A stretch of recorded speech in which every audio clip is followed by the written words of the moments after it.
Buenos días a todos, bienvenidos a esta charla. Me dieron la responsabilidad de presentar al profesor Leonardo. Pues el profesor Leonardo Trujillo es profesor asociado del Departamento de Estadística y próximamente profesor titular.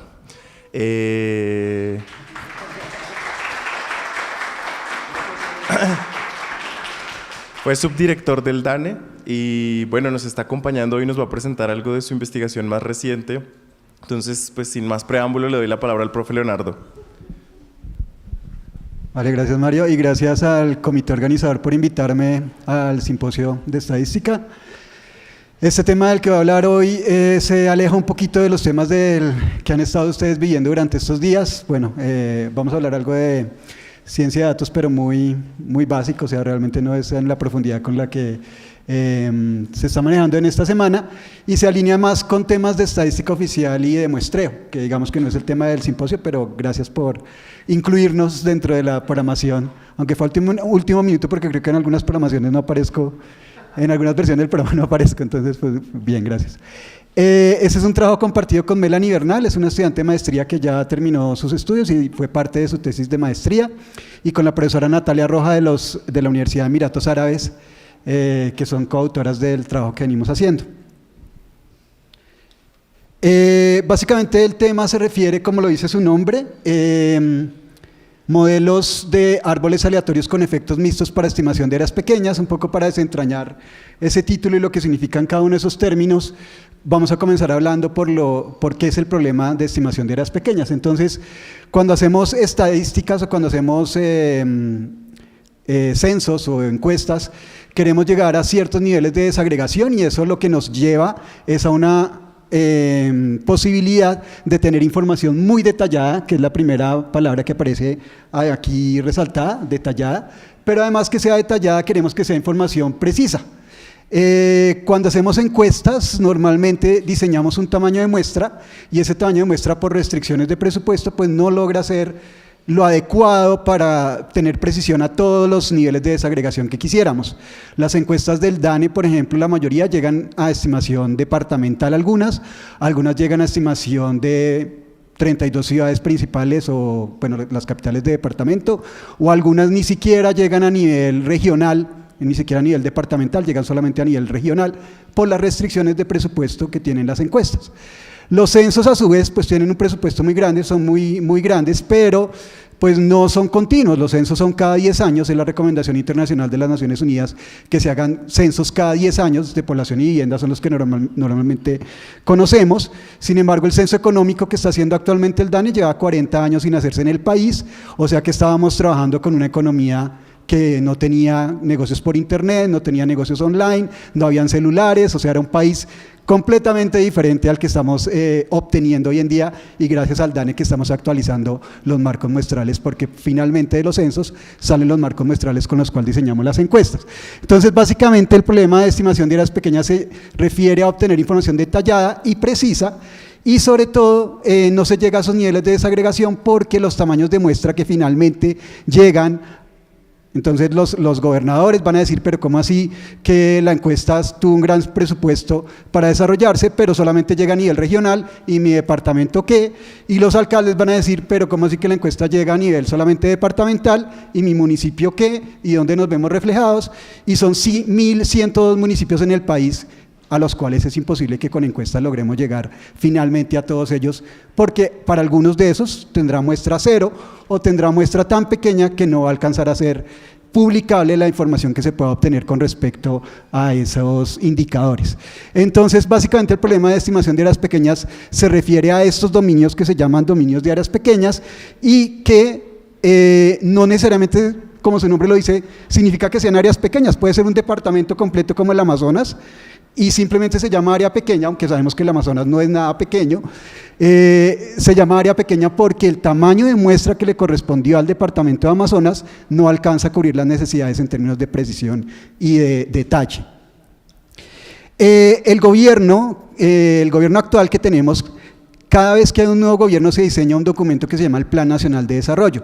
El Plan Nacional de Desarrollo que se puso este gobierno se llama Colombia Potencia para la Vida, y dentro de los muchos artículos que contiene ese Plan Nacional de Desarrollo, porque básicamente es como una ley con artículos y parágrafos, se refiere a que hay que obtener información para grupos de población de interés, para que ustedes vean que no solamente se refiere a un problema geográfico, y entonces requiere información para diferenciar hombres con mujeres, para evidenciar qué tanta diferencia, qué tanta brecha de género tenemos entre hombres y mujeres, para grupos LGBT, para el ciclo de vida, donde están todos los grupos de edad posible, niños y niñas, jóvenes, adultos mayores, personas con discapacidad, víctimas, grupos desplazados, porque somos un país que ha vivido un conflicto armado durante un largo tiempo, grupos étnicos y raza, a nivel de territorios, obviamente, que fue el que mencioné ahorita con los alcaldes y los gobernadores, ruralidad, municipios PED, aquí se me faltó una P, por el gráfico me faltó aquí una P,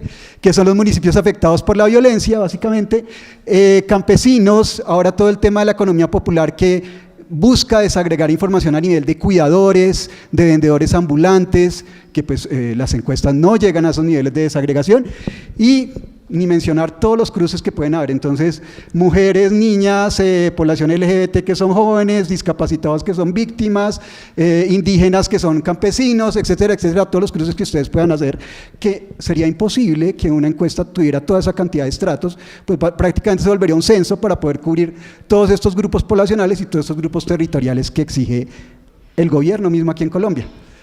A nivel internacional, la humanidad se ha propuesto para 2030 cumplir con algo que se llaman los Objetivos de Desarrollo Sostenible.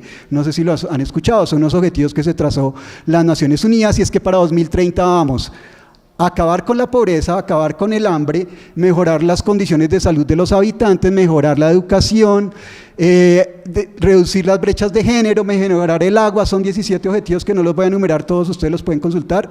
Y obviamente para 2030, ya pues estamos en 2025, pues no lo va a lograr la humanidad. Hay unos países que van más adelantados, otros países que van más atrasados.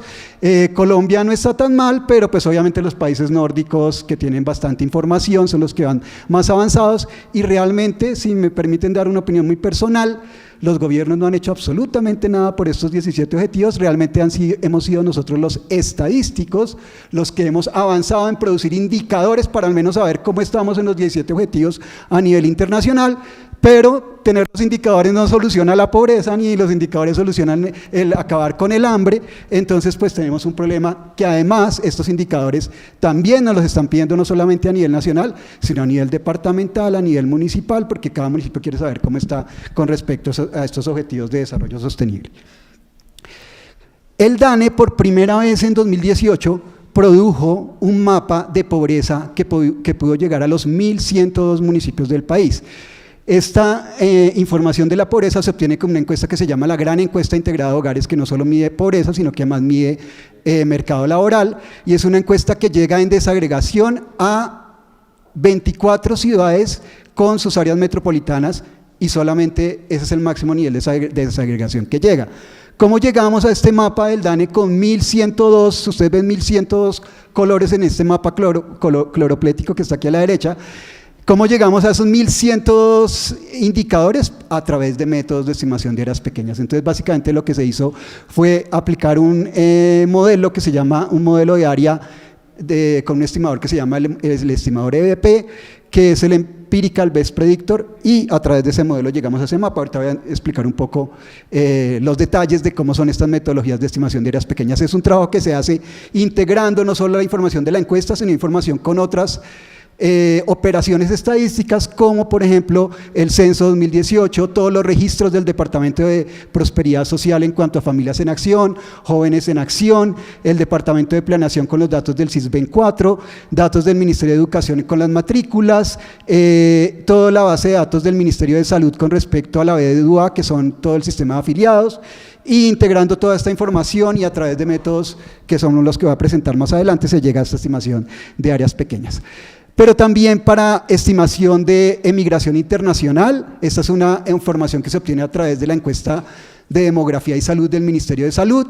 Esta investigación solamente representativa a nivel de regiones, y miren que ya tenemos un mapa con los 1.102 municipios con la emigración internacional para cada uno de esos municipios.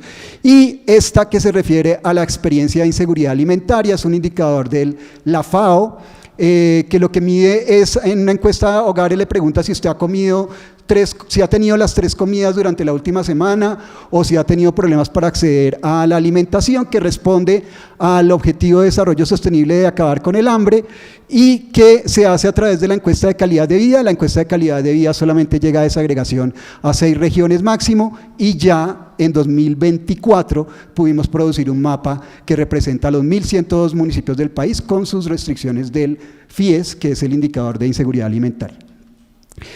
Ahora sí, entonces, resumiendo, ¿cuál es el problema de estimación de áreas pequeñas? Es cómo producir estimaciones que sean confiables, pero en áreas que no necesariamente tienen un tamaño de muestra adecuado para que los indicadores sean publicados, o incluso muestras de tamaño cero, es decir, que son áreas a las cuales la encuesta no pudo llegar por las restricciones que hay de presupuesto, de acceso, de conflicto armado o por problemas de desastres naturales que de pronto durante la encuesta se puedan presentar. Y además, cómo calcular el error de estimación, porque recuerden ustedes que en muestreo uno no se puede quedar con la estimación puntual, porque debemos calcular un intervalo de confianza. Bueno, ahí recuerdan ustedes los cursos de muestreo, los estudiantes que están acá, que uno no se puede quedar con la estimación puntual, porque eso trae como un teorema central del límite detrás, que dice que eso tiene una distribución normal, y es el área de una línea, el área de una línea es 0, entonces por eso uno tiene que construir un intervalo de confianza y obtener una estimación de la varianza, para que el intervalo de confianza tenga 95, 99, 90%, que es lo que normalmente se hace.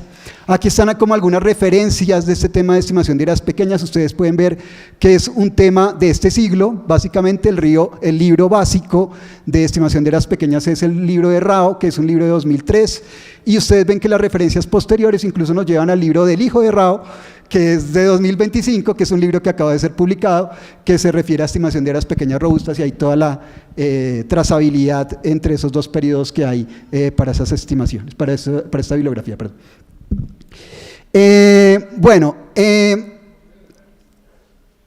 Dentro de las muchas referencias y dentro de todo lo que uno debe tener en cuenta para desarrollar una teoría de estimación de áreas pequeñas, hay que tener en cuenta que en muestreo hay 2 filosofías muy similares a las filosofías que existen en estadística con respecto a la filosofía frecuentista de la filosofía bayesiana. En muestreo hay algo similar y es lo que se llama la inferencia basada en el diseño y la inferencia basada en el modelo. Con respecto a estimación de áreas pequeñas, hay tanto métodos de inferencia basada en el diseño como métodos de inferencia basada en el modelo. En inferencia basada en el diseño están los estimadores compuestos, los estimadores directos, los estimadores sintéticos, a los cuales no me voy a referir por falta de tiempo porque solamente tengo 45 minutos. Y me voy a referir específicamente a métodos basados en el modelo. ¿Qué son estos métodos? Son métodos que se refieren a utilizar información auxiliar. Ustedes ven que, por ejemplo, cuando construíamos los mapas de pobreza, pues recurríamos a otras entidades del gobierno y su información para producir esos mapas de pobreza a nivel municipal. Básicamente la misma diferenciación que existe entre frecuentistas y bayesianos.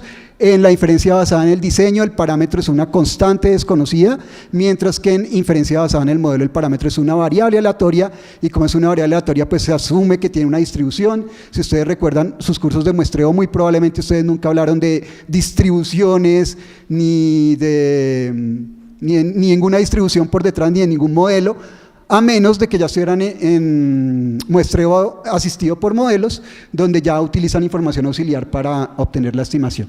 Entonces, acá nos vamos a referir a una inferencia muy diferente, y es la inferencia basada en el modelo.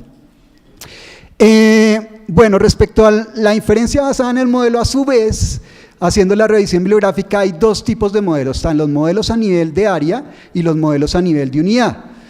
Los modelos a nivel de área, básicamente, ¿cuál es la diferenciación? El tipo de información auxiliar que tengo disponible.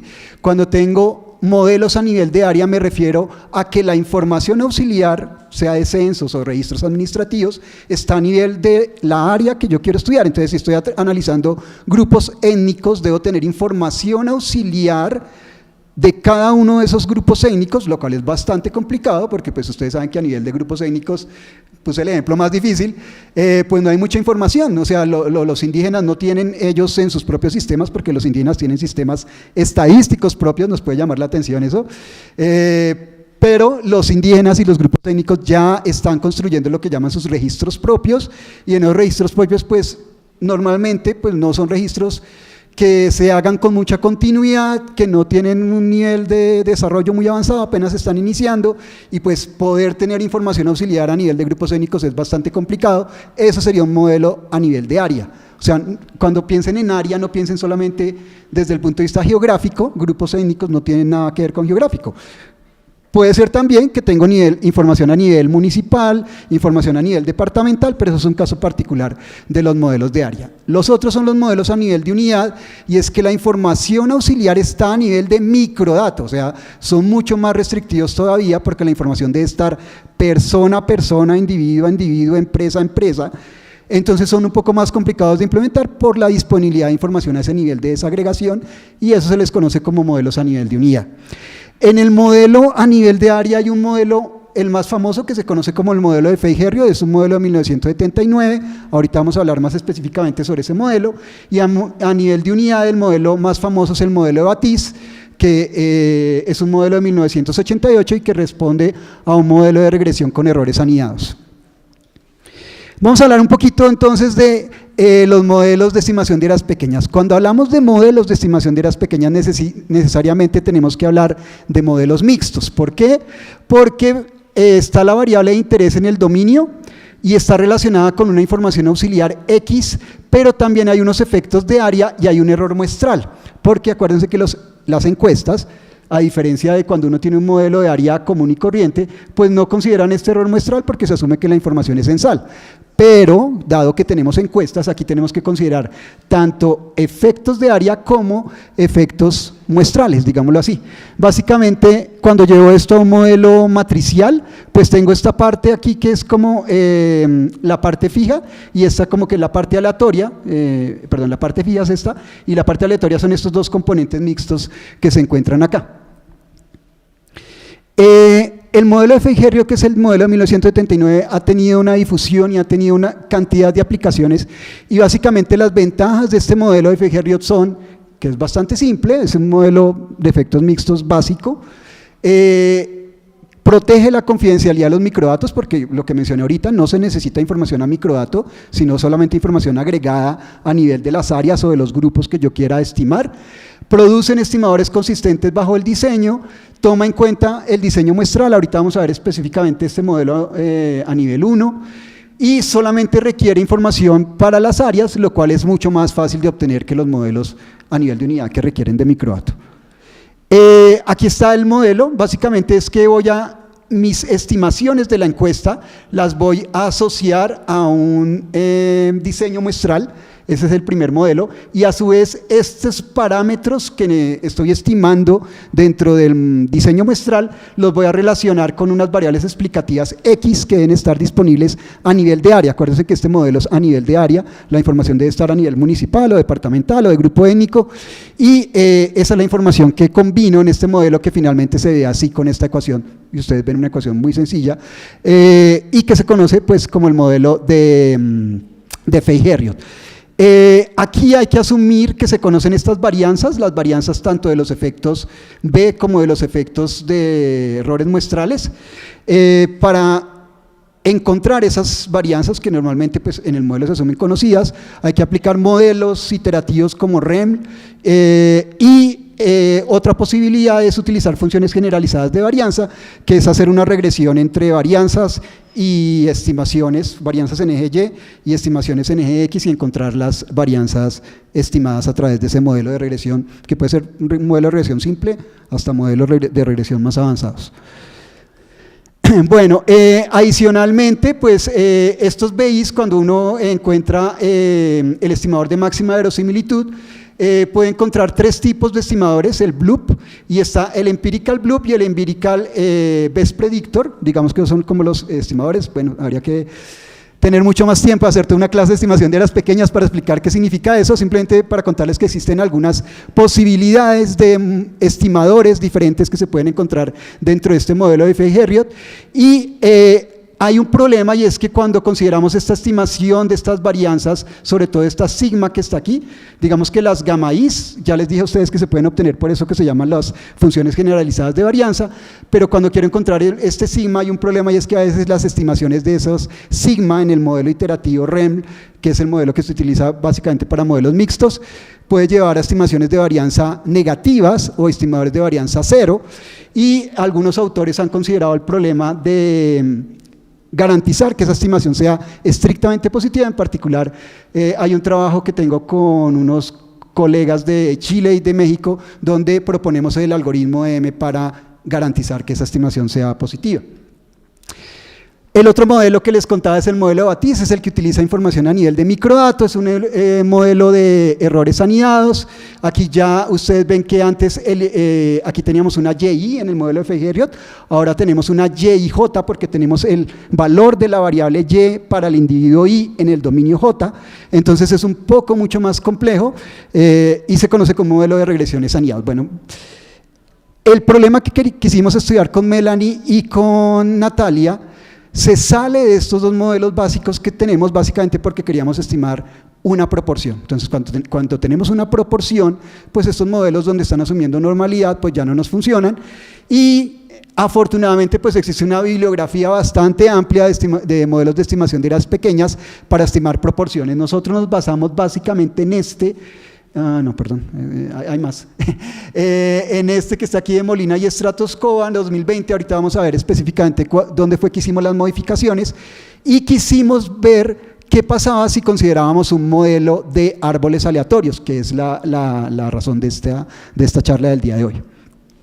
Específicamente cuando tenemos proporciones, pues básicamente lo que toca es asumir que tenemos una función de enlace, porque ahora tenemos valores 0 y 1, entonces es como una regresión logística, y tenemos que considerar alguna función, en particular la función de logit, como un modelo logístico, pero pues puesto en modelos mixtos. Y en particular, asumiendo esta función logit, el estimador de Molina y Stratoscova, bueno, no sé exactamente cómo se pronuncia ese nombre ruso, lo que considera dentro de su artículo uno de los posibles estimadores, porque presentan varios estimadores alternativos, es este estimador que se conoce como el estimador plugin, que lo que hace es calcular los valores en la muestra, más hacer una estimación de las proporciones en aquellos dominios que no fueron incluidos en la muestra a través de este modelo logit con información auxiliar. Obviamente un modelo logit, pero un modelo logit de efectos mixtos. Nosotros lo que vamos a hacer es reemplazar esta función de enlace y reemplazarla por un árbol aleatorio y ver qué tal nos va con las estimaciones que ahora obtenemos. Este es un modelo semiparamétrico el que vamos a considerar, y es semiparamétrico en el sentido de que vamos a considerar esta función paramétrica para la parte fija, pero en la parte aleatoria pues va a ser un modelo no paramétrico, entonces es un modelo semiparamétrico.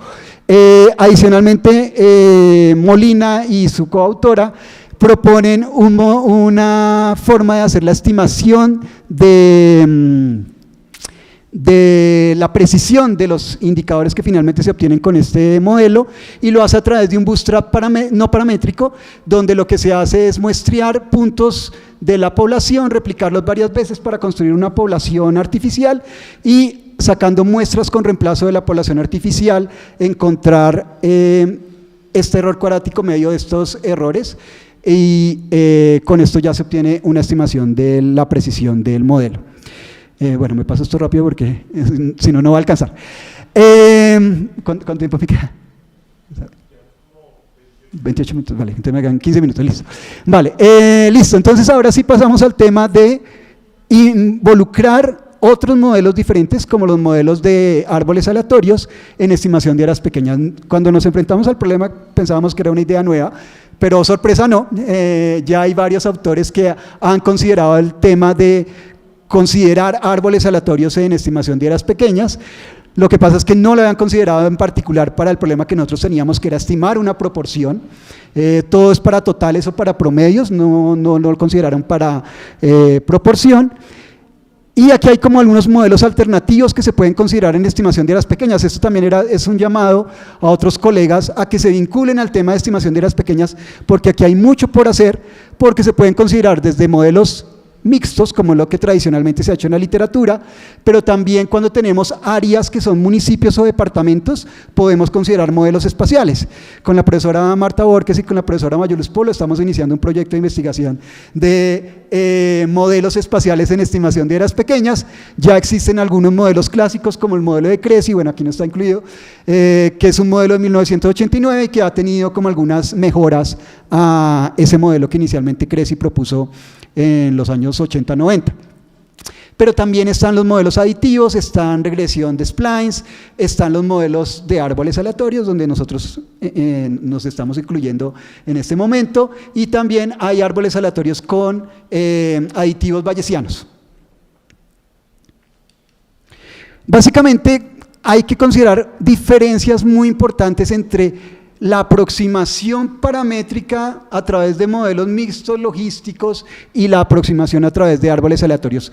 Las principales es que yo puedo considerar la significancia de mis variables cuando hago un modelo mixto, puedo evaluarla, mientras que en un modelo de árboles aleatorios eso queda totalmente enmascarado y no hay forma de saber qué variable es significante y qué variable no es significativa.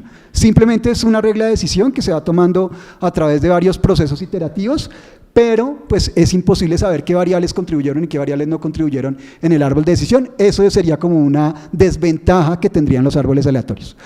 Adicionalmente, no hay una ecuación. En el árbol aleatorio no me va a salir y igual a beta 0 más beta 1. No, es simplemente una regla de decisión que me dice, aquí está el grupo 1, aquí está el grupo 2, aquí está el grupo 3, y para esto la proporción es tanta, para esto la proporción es tanta, y para esto la proporción es tanta. Entonces es como si clasificara los municipios y me dijera, estos tienen proporción de tanto y estos tienen proporción de tanto.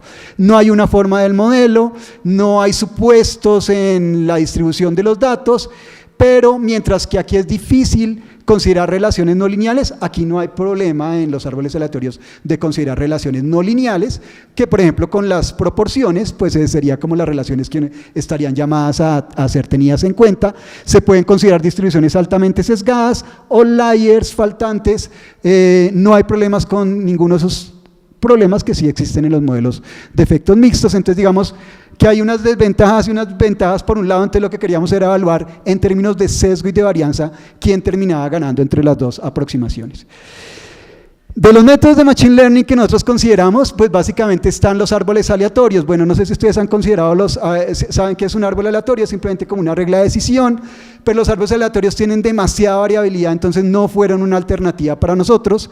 Lo que se consideran son árboles aleatorios, que es considerar son random forest, bosques aleatorios, no sé si se puede decir bosques aleatorios en español, random forest, que es considerar muchos árboles aleatorios y luego hacer un promedio de todos los árboles aleatorios, que son lo que se conocen como métodos de ensamble en términos de Machine Learning, y que lo que hacen es considerar muchas muestras de la misma muestra, básicamente como en un procedimiento bootstrap. Básicamente es una aproximación casi que bootstrap, solo que con algo particular diferente, y es que en los random forest se saca tanto muestra de individuos como muestras de variables en cada una de las iteraciones que se hacen dentro del bosque aleatorio, mientras que hay otro procedimiento que se llama bagging, que no hace muestreo de las variables, solo hace muestreo de los individuos, y hay otro muestreo que se llama boosting.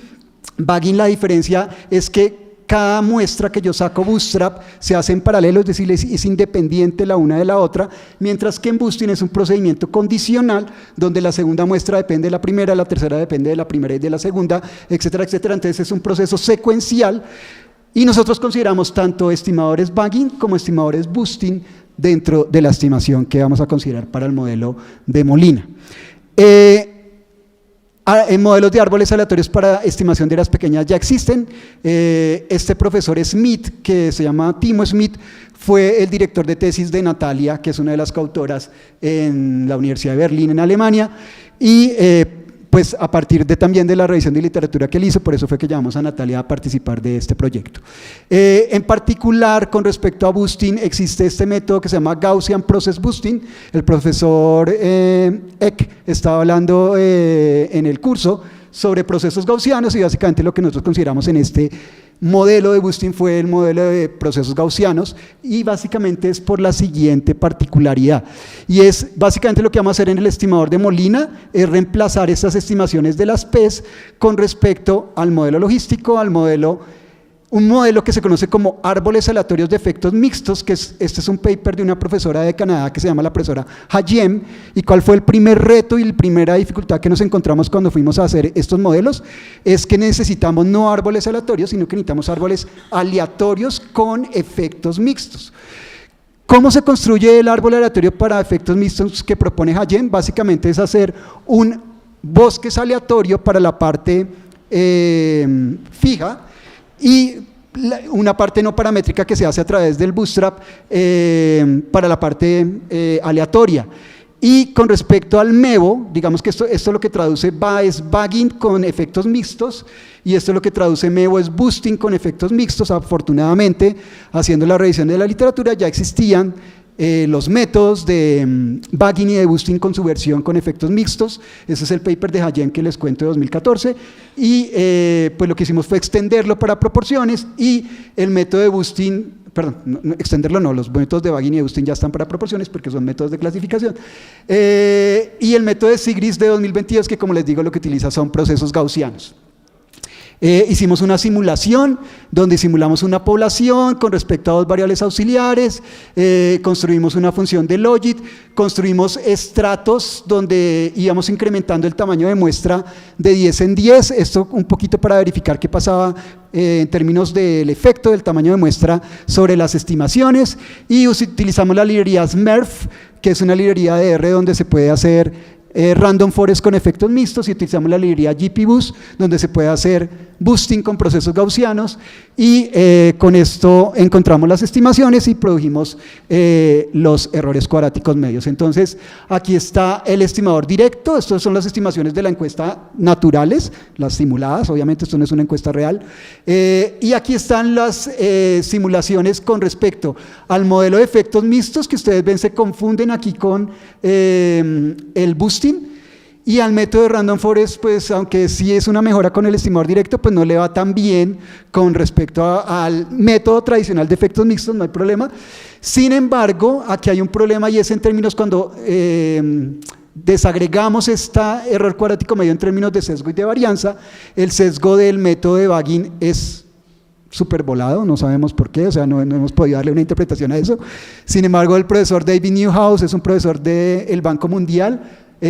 Cuando presentamos esto en una conferencia fuera del país, nos confirmó que a él también le daban métodos de bagging. Bueno, yo sé que no es algo muy teórico decir que a otra persona le dio algo similar, pero en una simulación de otra persona, que es además bastante reconocida, le da algo similar. Aquí están las estimaciones. Ustedes ven cómo el estimador Greg además tiene una volatilidad muy grande.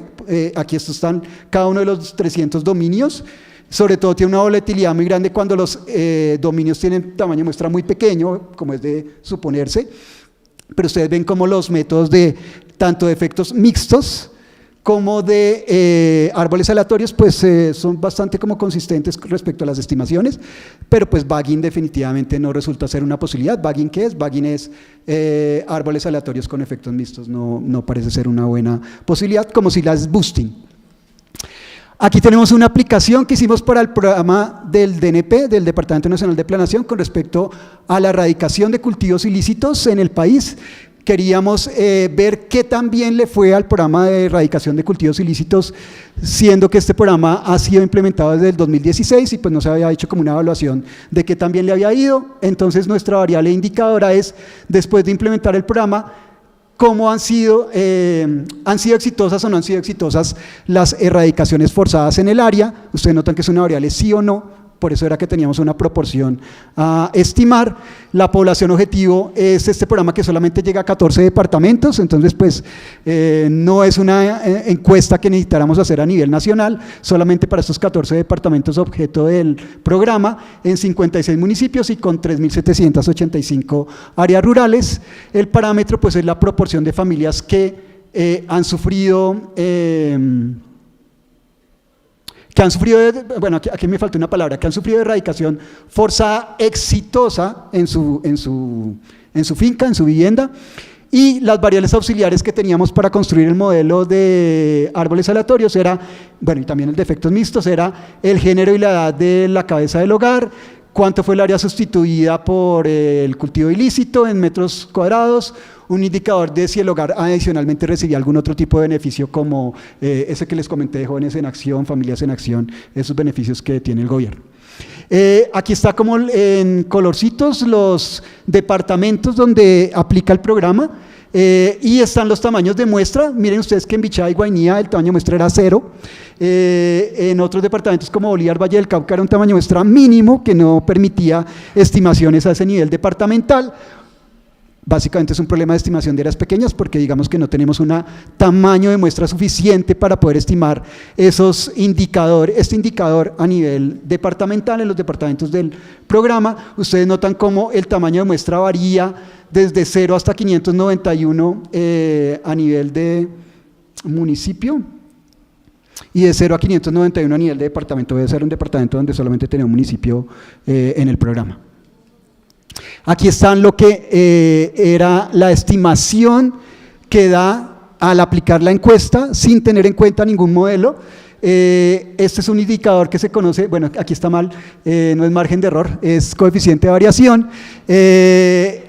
Y este coeficiente de variación lo que decide el DAN es que si es mayor del 15%, es una medida que no es publicable a nivel departamental. Y ustedes notan cómo tenemos unas medidas de 15.9, 15.8, incluso de 32.5, que lo que está llamando la atención es que el tamaño de muestra fue insuficiente para ese departamento para garantizar una estimación publicable o a ser tenida en cuenta con propósitos inferenciales. Pero adicionalmente tenemos este indicador excelente de 0, que nos llama la atención, y en Arauca, entonces pues nos llamaba la atención y probablemente sea un error, probablemente sea una mala estimación realmente lo que tenemos ahí, ese 0 con respecto a Arauca y que necesitaba ser corregida.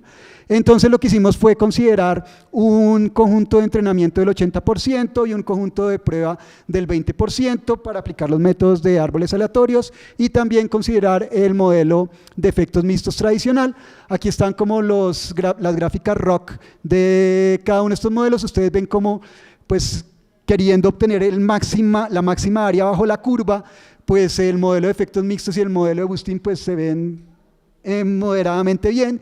Y el modelo de árboles aleatorios, como ya le habíamos comentado que tenía un sesgo grandísimo, pues efectivamente tiene un problema de especificidad y de sensitividad bastante grande.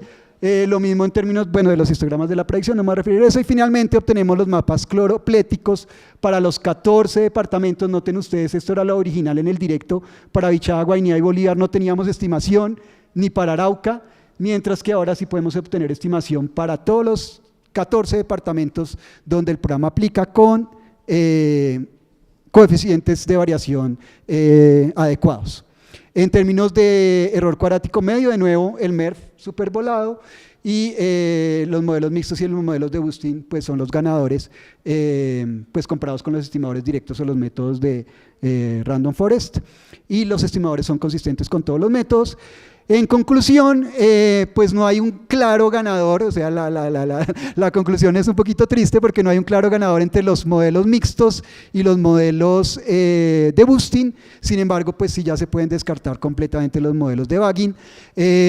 Aquí un poco la decisión de si utilizar un modelo de efecto mixto o utilizar un modelo de boosting, perdón, sería considerar si las relaciones que yo voy a tener entre las variables de interés y las variables auxiliares son lineales o no son lineales. En el caso de proporciones, pues obviamente pues sería mejor utilizar, a mi parecer, un boosting, pero adicionalmente pues el boosting le evita a uno tener que estar verificando supuestos, es un modelo semiparamétrico, entonces no hay necesidad de considerar supuestos ni revisión de supuestos. Protege a malas especificaciones del modelo, pueden corregir si hay presencia de outliers y pues tiene una selección de variables válida. Extensiones que se pueden hacer de este modelo, muchísimas, las que les comenté, que no se refieren solamente a proporciones. Cuando quiero estimar conteos o otra variable de interés, puedo incluir tanto modelos bayesianos, modelos espaciales, modelos generalizados e incluso otros modelos de Machine Learning que no se han revisado, como Support Vector Machines, redes neuronales, Bayesian Additive Regression Trees y otras técnicas que se pueden extender para este modelo. Muchas gracias.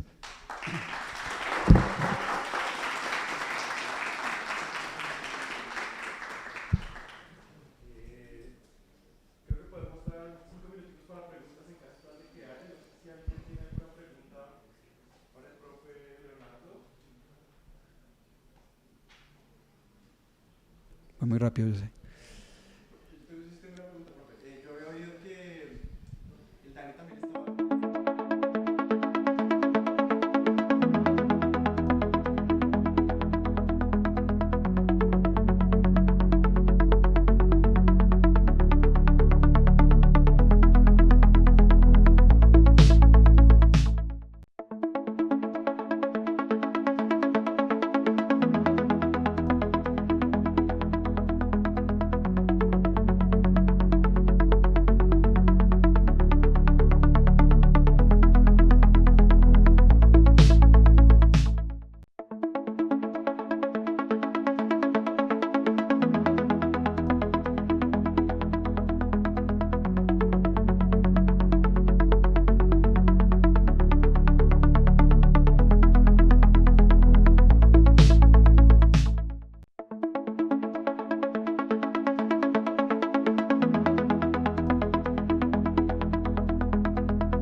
Buenos dias. Welcome to the third day and the final day of our course in Statistical Considerations for Clinical Trials and Implementation Science. So we're going to start with discussing adaptive designs as tools to respond to uncertainty in implementation settings. Let's start with what we mean by adaptive designs. These are pre-planned strategies that allow certain aspects of the trial, like sample size, intervention components, or even eligibility criteria, to be adapted based on accumulating data. This is done without compromising the validity of the trial. Okay, so I'm sorry, there was some feedback going on with the microphone, so I'm trying to deal with this. So we don't want to compromise the validity of the trial or the type 1 error control. So in the context of implementation science, where we work with interventions in complex systems, clinics, schools, health departments, rigid designs may not accommodate real-world challenges like inconsistent uptake, organizational shifts, or staff turnover. Adaptive designs let us respond to these realities. For example, we might just adjust facilitation intensity if sites are struggling or drop ineffective components while continuing the trial. So in adaptive trials, particularly those in implementation science, we can incorporate different types of adaptations during the course of the study. This allows for increased flexibility and responsiveness to emerging data, but it must be done carefully to preserve scientific validity. So we're going to go through the main types of adaptations now, and then we'll talk more about them in depth throughout the course. So sample size re-estimation. This involves adjusting the sample size based on interim data. So for example, if the effect size is truly smaller than what we anticipated when designing the study, we might need to increase the sample size in order to retain adequate power. This can be done using either blinded or unblinded methods, but it must be pre-specified. You can't just decide to do it ad hoc. Dropping or adding intervention arms, especially in platform trials or multi-arm trials, we might drop an ineffective intervention or add promising new ones. For example, in a behavioral trial testing multiple implementation strategies, we may decide to drop one that is clearly underperforming. Adaptive randomization. This includes changing the allocation probabilities to favor arms that are showing better results, or to ensure balance across some key subgroups. Response adaptive randomization is common in trials aiming to learn and optimize simultaneously. Modifying the eligibility criteria, we can do this by refining who can enter the trial based on interim data. For example, restricting to those most likely to benefit or to those with certain baseline characteristics. This helps us to improve precision and relevance, but it must be planned in advance. Tailoring support strategies based on performance. This is especially relevant in implementation science trials if site or providers are not meeting the performance targets. Additional support may be triggered adaptively. This mirrors real-world implementation more closely, but needs to be handled with care. Is there a lot of feedback? How do we stop that? There's a lot of feedback.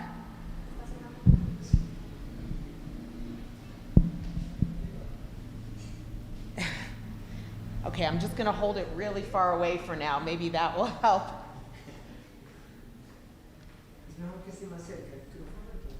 Yeah, but let me see. Okay, maybe that's better now. Okay, is that better now? Okay, that was hurting my head. Okay, so let's explore why adaptive designs are so appealing and necessary for implementation science. Gosh, that's much better. Okay, so first, real-world settings, they're dynamic. You really can't predict what's going to happen ahead of time. So unlike tightly controlled efficacy trials, implementation trials take place in real-world systems that change.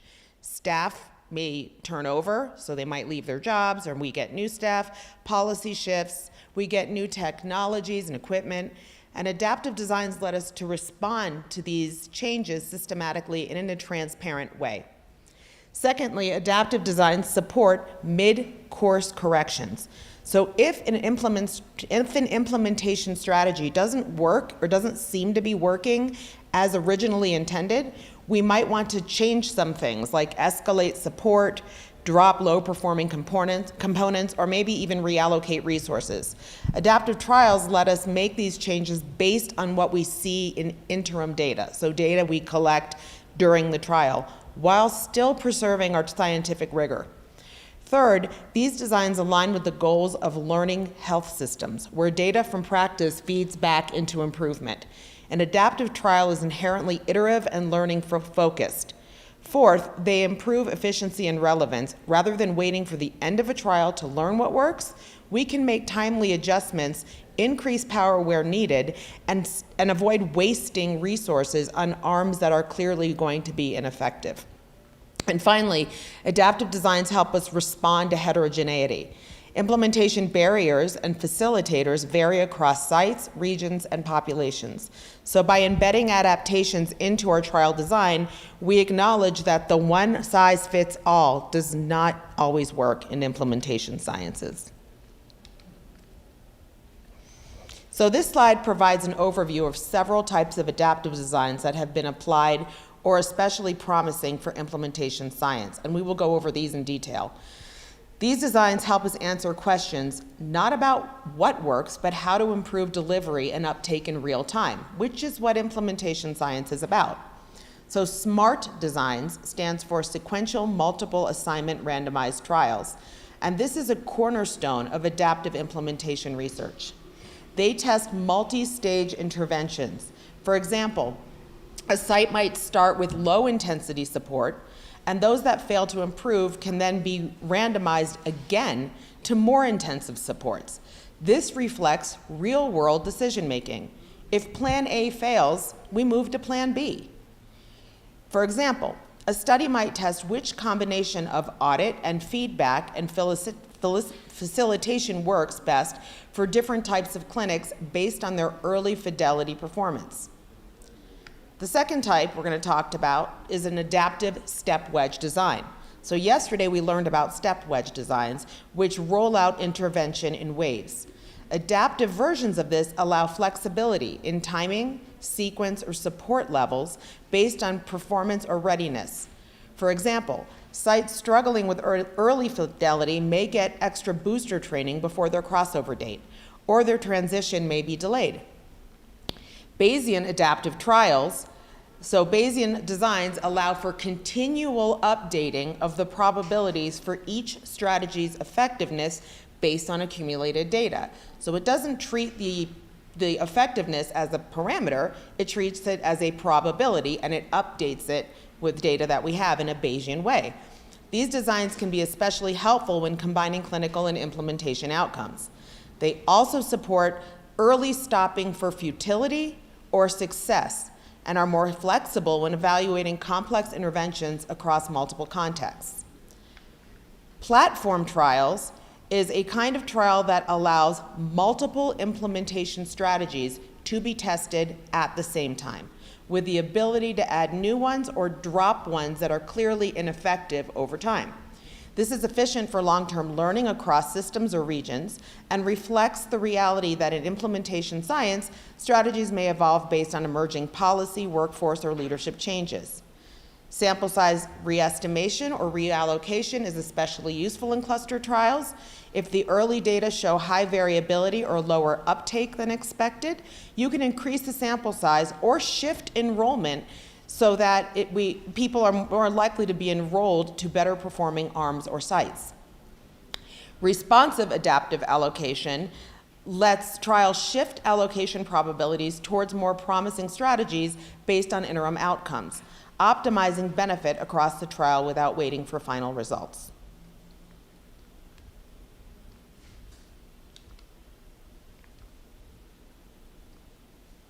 So let's first talk about SMART trials. SMART trials are designed to evaluate treatment strategies that evolve over time. Each participant's sequence of treatments is influenced by their response to an earlier intervention. So statistical analysis of these designs must account for the dynamic nature of treatment assignment and the shared treatment histories, as well as the different probabilities associated with response and randomization. So this presentation emphasizes why these considerations matter, how to approach them in R, and the need for biostatistical expertise from design through analysis. So a smart design is a type of design, as I said, where the participants are randomized more than once based on how they respond to an initial strategy. Why would you consider a smart design for implementation science? Why is it considered useful? It mirrors more so what's going to happen in real life, right? So sites vary in readiness, resources, and response, and allows for testing dynamic tailored sequences of strategies. So this really mimics real-world decision-making. What should we do next if a strategy isn't working? So I don't know why there's this thing here. That is not mine. It's some AI thing that's putting words on there in the PDF. I'm not sure why. But here, if you look at this visual, all sites begin with a low-intensity implementation strategy, maybe monthly coaching calls. And after a time period, maybe 3 months, assess some responses. So this is where, I'm sorry, right here we see some initial responses that are happening from the first 3 months, maybe fidelity to the intervention. Non-responders can then be randomized to 2 more intensive strategies, maybe in-person facilitation versus audit and feedback. Responders are either re-randomized to continue support or to withdraw support to assess sustainability. So we get to see what happens in many different scenarios under one design. For example, imagine a scenario implementing a new depression screening tool across 20 clinics. Initially, all 20 clinics will get this same low-intensity online training. But then after 3 months, we can evaluate what's happened. 12 of the clinics have a screening rate above 80%. We're going to call these responders. 8 of the clinics have screening rates below 80%. We're going to call these non-responders. So in the next step of the SMART randomization, the 8 non-responder clinics would then be re-randomized for receiving intensive coaching visits and for receiving audit and feedback reports monthly. And then the 12 responder clinics are either randomized to continue with minimal support or to be withdrawn to evaluate sustainability. So for those where it doesn't work, you can try to see what might work for them. For those where it does work, we can see what happens if we discontinue. Is there sustainability? Or what happens if we continue with the minimal intervention? This response classification at the site, it's at the cluster level, not individual participant level. So SMART trials help build evidence for adaptive implementation strategies, optimizing resource use by matching strategies to site needs. They enable testing and building adaptive implementation strategies. So this slide summarizes the central issues and statistical tools relevant when analyzing data from SMART trials. The target estimands you can see from on the left side. I'm going to start with here, go through these, and then go down here. In SMART designs, we're not just interested in the effect of one treatment versus another. Instead, we're interested in the marginal mean outcome under each adaptive intervention. Each by AI here, I mean adaptive intervention, represents a full decision rule over time, like maybe first treatment 1, then treatment 3 if no response. The target estimand is typically the average outcome in the population if everyone were to follow a given adaptive intervention. Embedded adaptive interventions, what is that? A single SMART trial includes multiple embedded adaptive interventions, which are complete paths a participant might follow, but they're dynamic. They depend on the initial treatment, response, and where they end up being re-randomized to. Each participant contributes data to one adaptive intervention, but some methods allow for replication or reweighting to compare multiple adaptive interventions fairly. Because Because re-randomization introduces unequal probabilities of assignment to different paths, we need to weight participants' contributions accordingly. Inverse probability weighting is a common approach for recovering valid marginal estimates under these designs. Missing data is a major concern in SMART trials. As you can imagine, if we lose a patient, we lose them all the way through the continuum. So dropout can occur before response assessment or second stage assignment, especially in longer or multi-stage designs. You have to use principled methods like multiple imputation or weighted approaches to avoid bias. Many participants share the same first stage treatment and potentially the same second stage treatment, which is going to induce correlation. So ignoring this structure can underestimate variance and lead to incorrect inference. So we use models like generalized estimating equations or mixed effects models to account for this clustering in appropriately estimating test variances and standard errors. So as far as analytical approaches, there's quite a few that can be used. I've mentioned some of them throughout this slide already. G computation is model-based methods using regression to estimate conditional mean outcomes and then averages the empirical distribution to get marginal mean under each adaptive intervention. This is often used when a full model of the data generating process is assumed to be correct. Inverse probability weighting you're probably familiar with. This reweights each participant's data according to the inverse of their probability of receiving the treatment sequence they actually followed. Regression with interactions are flexible regression models with main effects for treatment at each stage and interactions between stage 1 treatment response status and stage 2 treatment, which can provide estimates for embedded adaptive interventions. Q-learning or A-learning are advanced methods adapted from reinforcement learning. They estimate optimal dynamic treatment regimens by modeling the sequence of treatment decisions and their effects on outcomes. So what's the closing message of this?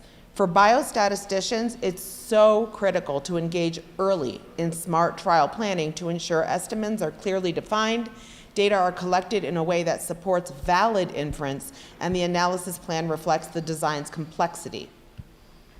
So they really demand a lot of methodologic care. I don't expect you to follow this. This is just, again, my notes are available to you, so you have this code if you want to try it. This is example code for SMART analysis and provides annotation R for simulating a simple SMART design and analyzing it with GEE. So what this code does is it simulates a SMART trial with 500 participants. Each participant is assigned to either treatment 1 or treatment 2. And the response simulation is where each participant has 60% probability of responding, meaning the response is R equals 1. This mimics real-world variability in treatment effectiveness. The second stage randomization, only non-responders or those who got R equals 0 in the first stage are re-randomized to either treatment 3 or treatment 4. Responders stay on their initial treatment for this simulation example. Outcomes are simulated using a normal distribution. The responders in the simulation have a higher baseline outcome where the mean is 5, and non-responders have a mean is 4. Additional effects are added. We have plus 0.5 for those initially assigned treatment 1 and plus 0.3 for those non-responders assigned to treatment 3.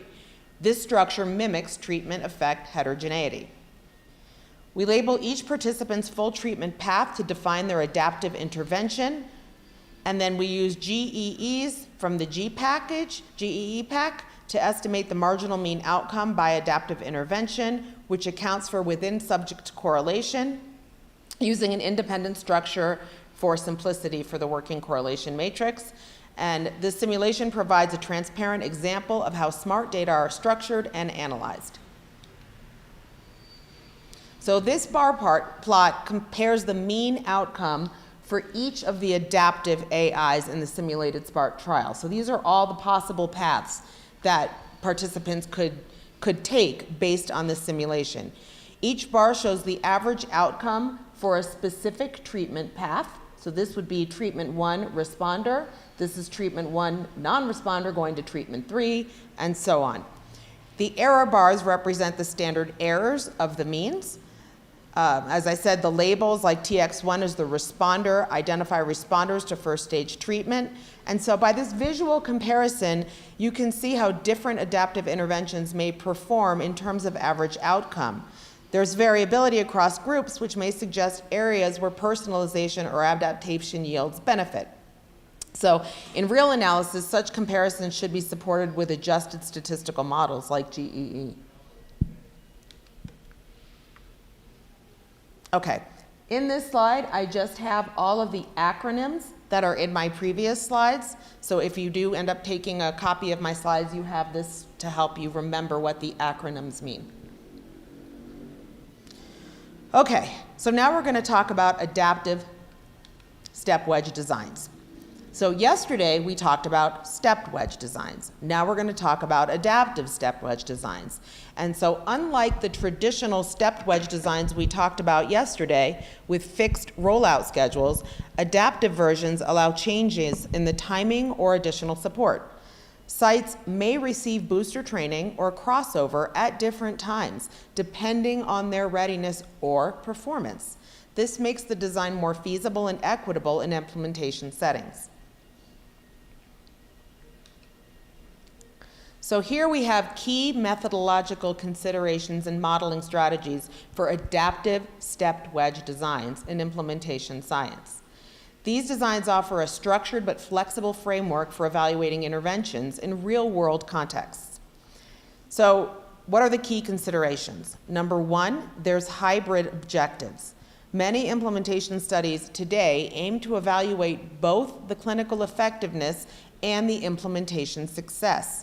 So these adaptive step wedge designs allow simultaneous monitoring of both. So these really sit well with these hybrid designs we talked about in the first day, where we look at both clinical outcomes and implementation outcomes at the same time. Timing and flexibility.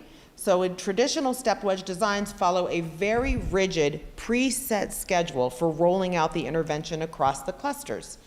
In contrast, adaptive step wedge designs allow that schedule to be adjusted based on interim information that we see after the trial has started. For example, sites with low readiness might delay their crossover. High-performing clusters might receive enhanced support earlier. There are stage-based decision rules in adaptive step wedge designs.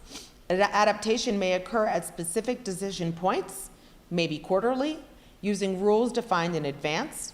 For example, clusters below X percentage of fidelity threshold remain in baseline for another cycle. They also allow for heterogeneity in implementation context. So different sites may be at different stages of capacity, culture, or leadership engagement. Adaptive designs help address this by tailoring the timing or intensity of the rollout. Data-driven adaptation. This is the key to valid adaptive step wedge designs is pre-specification. Investigators must define in advance how data, for example, fidelity scores or participation rates, will guide the adaptation. This preserves the integrity of inference. I'm going to say that again. It has to be defined in advance. It cannot be made up post hoc, otherwise it violates the integrity of the inference from the design. And for analytical approaches, mixed effects models are often used. Bayesian adaptive frameworks can be used, which offer a principal approach to updating beliefs, which we'll talk about. Group sequential methods, this enables early stopping for success or for futility in implementation outcomes, and sensitivity analysis, because adaptive designs may violate assumptions of standard step wedge designs. Sensitivity analysis are crucial to test how robust findings are to these design complexities. So overall, these adaptive step wedge designs offer a really good, pragmatic, and rigorous way to evaluate interventions in a real-world setting with evolving contexts. Their strength lies in responsiveness, but they require very, very careful planning, both robust analytic methods, and transparency in the decision rules to ensure valid inference. So this is a schematic that illustrates a simplified adaptive step wedge design. Notice how it doesn't look as clean as the ones we had yesterday, right?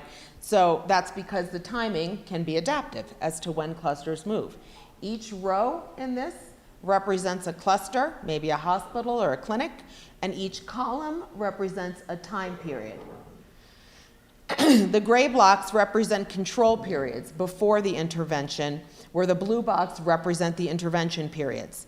So unlike fixed step wedge designs, the timing of the crossover varies by cluster and depends on interim observed information. For example, cluster A crosses over in period 2, cluster B in period 3, and cluster E in period 5. This type of design accommodates readiness and implementation success, tailoring our rollout pragmatically while maintaining evaluability. The structure increases practical relevance while complicating statistical modeling. Mixed effects models that include the time by cluster interaction terms capture these complexities. So here we outline statistical methods appropriate for these adaptive step wedge designs in a little more detail than before. So again, mixed effects models adjust for clustering, time effects, and heterogeneity across stages. Bayesian adaptive frameworks incorporate prior knowledge in a Bayesian framework. Group sequential methods support interim modeling and early stopping based on these interim implementation outcomes. Dynamic borrowing uses information from earlier crossover waves to inform estimates in later waves, and sensitivity analysis is necessary to assess robustness to adaptation decisions and violations of assumptions. So here's an example called the Diamond Collaborative Care Initiative. This was an initiative which evaluated a collaborative care program for depression across 75 primary care clinics in Minnesota. The primary goal was to assess both clinical effectiveness and implementation fidelity in the real-world setting. So there was a clinical outcome as well as the implementation outcome. The design was a stepped wedge approach with clinics entering the program in staggered waves, each lasting 6 months. The rollout was not fixed. Clinics with low readiness or poor fidelity had their crossover postponed, reflecting the adaptive design principle. So this allows for pragmatic considerations. If the respected clinic capacity and ensured adequate implementation support before launching the intervention, aiming to enhance both uptake and outcomes. So the statistical approach involved mixed effects models, which adjusted for both time and clustering. And it's critical to include the cluster by time interaction, since the adaptation could disrupt the assumptions of parallel trends. Sensitivity analysis tested whether delays altered the overall effectiveness estimates. So the initiative reveals that flexible rollout can maintain internal validity while improving real-world feasibility. The adaptive timing prevents premature implementation in sites that are unprepared, and the analysis requires enhanced modeling and sensitivity checks to ensure interpretability. So this slide provides an overview of adaptive step wedge simulation. Now in the next slide is going to be the code. I don't want you to get overwhelmed when you see the code. I have a summary on the left side of the code, but it's for you to have should you want to try using these tools, right? So clusters accumulate a readiness score over time in the simulation, and when the score exceeds 0.8, then the cluster will transition to the intervention, okay? So each subject's outcome is influenced by whether they receive the intervention, the time period, and a cluster-specific random effect, as well as individual level noise. The goal is to understand both the intervention effect and the ICC, the intra-cluster correlation. Repeating the simulation helps assess the variability and reliability of these estimates. Okay. Don't worry about this. That's for you to look at if you get a copy of my slides. Pay attention to this, and it's what I just described to you. So the slide summarizes the steps in R. The steps are all here. The summary is here for simulating and analyzing an adaptive step wedge trial. So in first, the readiness scores accumulate per cluster, and then whenever they pass 0.8, then the crossover occurs. Each subject's outcome is simulated based on the intervention status, period, and random cluster effects. Linear mixed model estimates the intervention and time effects with a random intercept for cluster.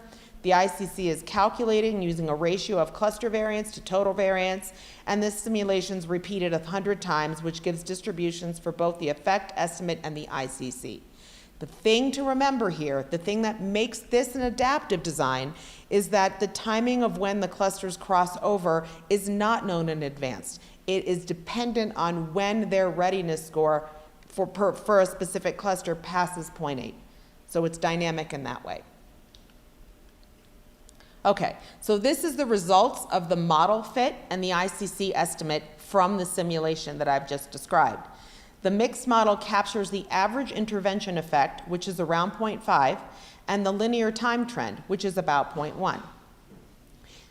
From the variance components, we can calculate the ICC using the formula cluster variance divided by total variance. In one example simulation, the ICC might be around 0.1 to 0.15, depending on how strong clustering is. Across the 100 repeated simulations, we summarize the average intervention effect, which was about 0.5, and the average ICC, which is about 0.12. The standard deviations show how much variability we observe in these estimates, which is useful for informing power calculations and understanding model robustness in designs in the future.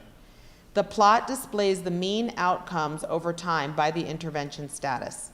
The orange line, which is this bottom one, shows the outcomes for the control condition before the crossover. And the red line, which is the top one, shows the outcome for the intervention condition, which is after the crossover. We see that over time, the intervention effect increases the outcome compared to the control, and the upward slope also reflects secular time trends. This figure visually confirms the model estimates.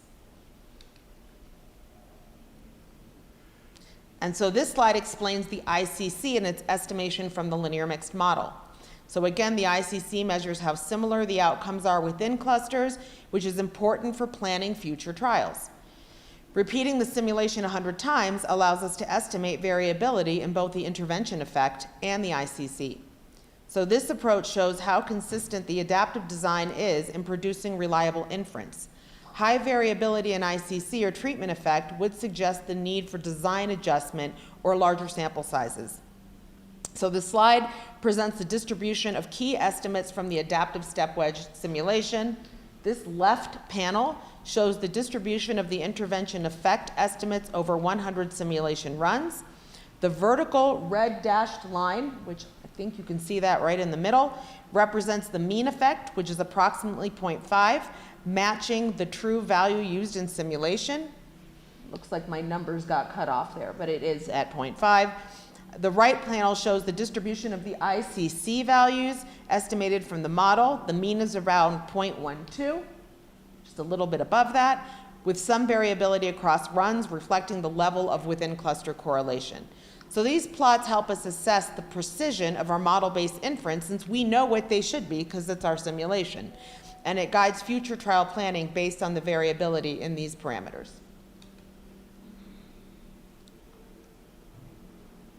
Okay, so this final slide offers a summary of what we've done so far today and where to go from here. So the key takeaways include the benefit of simulating adaptive designs that reflect real-world rollout conditions, and how mixed models can be used to estimate effects while adjusting for both cluster and time. We also demonstrate how ICCs can be derived from the model outputs and are crucial for design planning. So in the next steps, we're going to consider adapting the simulation framework to allow different types of adaptations, such as outcome-based decisions or pre-specified interim rules. You may also want to explore simulations under varying numbers of clusters and periods. You might want to incorporate missing data assumptions or use sensitivity analysis to ensure robust inference across design scenarios. Okay, so now we're going to talk about Bayesian adaptive trials. So Bayesian adaptive trials are clinical studies that use Bayesian statistical methods to inform decisions during the course of a trial. Unlike traditional fixed designs, Bayesian trials allow real-time adaptations based on accumulating evidence. So these trials calculate the posterior probability of treatment effects by combining prior information with observed data. So decisions to continue, stop, or alter the trial in any way are made adaptively based on whether these probabilities cross certain pre-specified thresholds. So examples of adaptations we're going to talk about include, number one, stopping early. Why would we do that? Either because we have overwhelming evidence of efficacy early on, which allows us to bring treatments forth quicker, or futility, which means we know we're never going to reach significance, so we might as well stop. Dropping arms with poor performance, adjusting randomization probabilities, or seamless phase transitions, maybe moving from a phase 2 trial to a phase 3 trial in a seamless manner. This framework is increasingly important for implementation science, where real-world constraints and stakeholder-driven priorities make flexibility and efficiency critical. So, quick review of Bayesian methodology. This slide reviews the basics. We begin with a prior distribution, which reflects our beliefs or knowledge about a parameter before data collection. Maybe we have some prior belief based on preliminary evidence, or maybe a similar trial conducted in a different population that we might want to use as our prior. Then we use the likelihood based on our observed data, which captures how probable the observed data are under different parameter values. Combining this gives us the posterior distribution using Bayes' theorem, our updated belief seeing the data. This approach allows us to make direct probabilistic statements about parameters like, there is a 97.5% chance that the intervention is better than the control, treating it as a probability, not as a parameter. It's more intuitive than the frequentist p-values and is especially useful for adaptive decision-making in implementation trials. So this illustrates Bayesian updating using a prior, a likelihood, and a posterior distribution. So the blue curve here, these are all in the labels, but the blue curve here represents the prior, what we believe about the parameter before collecting any data. The green curve right here shows us the likelihood, how the observed data relate to different parameter values, and then multiplying the prior by the likelihood gives us the red curve, which is our posterior. The posterior represents our updated beliefs after considering the data that we're observing. You can see how the posterior shifts the peak closer to the data-informed likelihood while still reflecting the shape of the prior to some degree. So in implementation science, we often work with constrained timelines and limited ability to enroll large samples. Interventions may roll out in complex dynamic systems like health departments, clinics, or schools. So Bayesian adaptive designs allow our trials to be responsive to this kind of complexity by adapting to the data. So for example, we can stop the trial early if there is strong evidence of benefit, or we can switch strategies if one is clearly not working well. These trials also allow us to directly address stakeholder concerns. What are the chances this works in real time? Is the effect big enough to matter practically? These are often better addressed through Bayesian posterior probabilities than traditional p-values. They're just a little more interpretable. So there's different types of Bayesian designs. And this slide highlights the main categories of Bayesian adaptive trial designs, which go far beyond just stopping early. Early stopping is the most common, where a trial is halted if the posterior probability of benefit or harm crosses a preset threshold. Response adaptive randomization goes further. As data accumulate, the allocation probabilities to each arm are updated to favor better performing arms, often improving both ethical allocation and trial efficiency.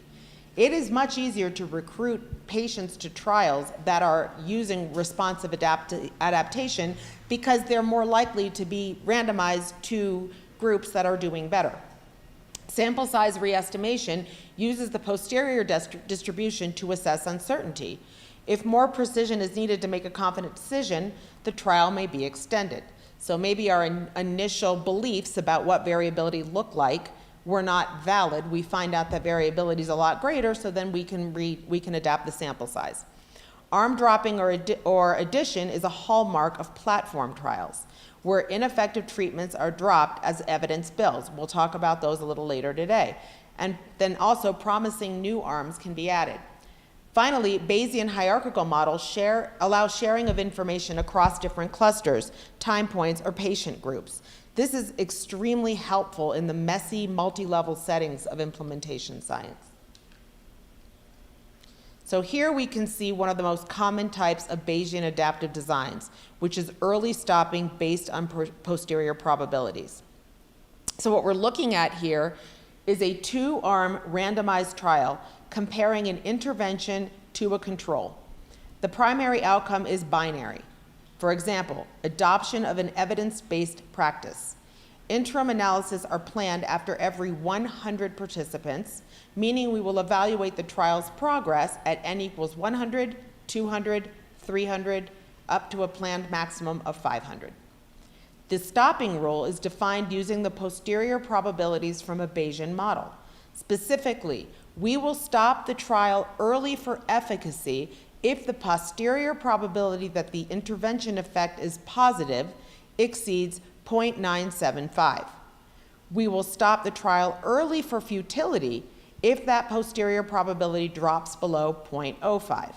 So these thresholds are analogous to type 1 and type 2 error control in frequentist designs, but they are much easier to interpret. Rather than p-values, we're asking the question, what is the probability that the intervention is effective given the data that we've seen so far? So the figure on the right shows these posterior probabilities over time as sample size increases with each interim analysis. The yellow line right here represents the posterior probability. And we see that it represents the estimated posterior probability, and we can see that the intervention effect it's the probability that the intervention effect is greater than 0. The green dashed line marks the efficacy threshold at 0.975, and the red line marks the futility threshold of 0.05. So then we can watch this estimated posterior probability that the intervention effect is greater than 0 and see how that's increasing over time. And this type of design is highly efficient in real-world settings.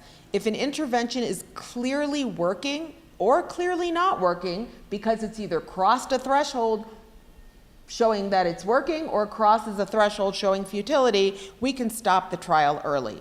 This approach minimizes participant burden and speeds up the decision-making around implementation. It also aligns with the practical constraints of implementation trials.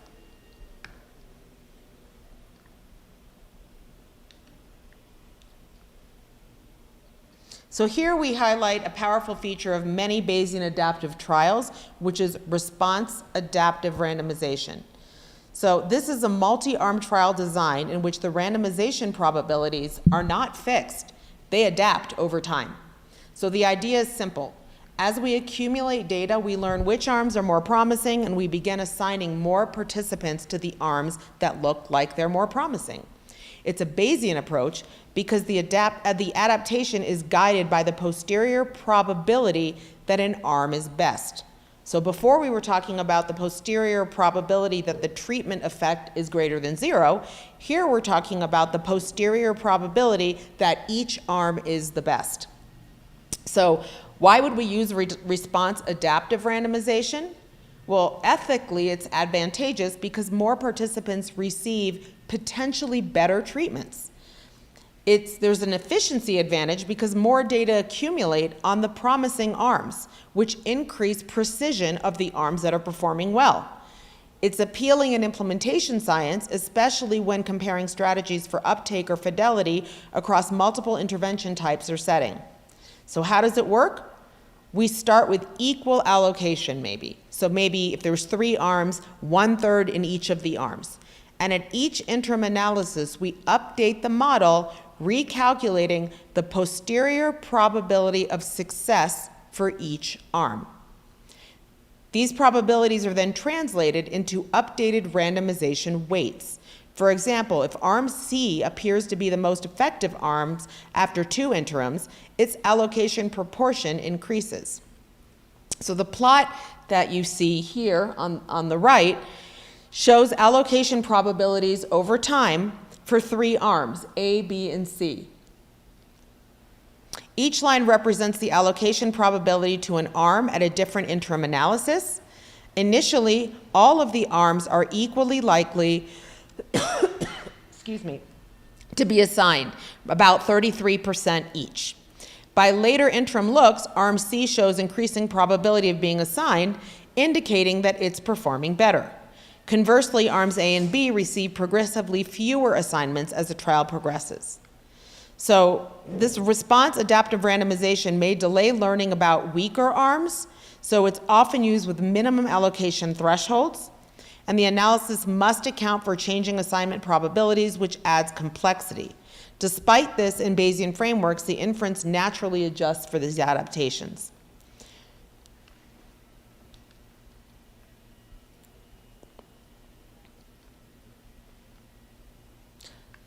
Okay, so this slide introduces an important type of Bayesian adaptive design called adaptive sample size re-estimation, or SSR.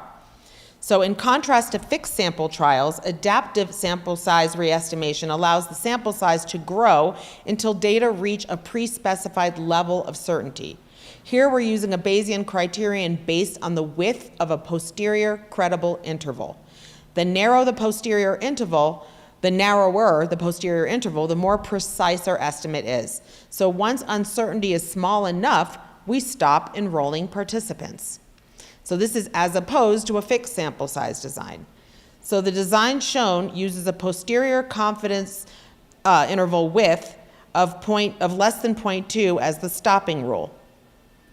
I apologize, it's posterior credible interval. I shouldn't say confidence interval in a Bayesian framework.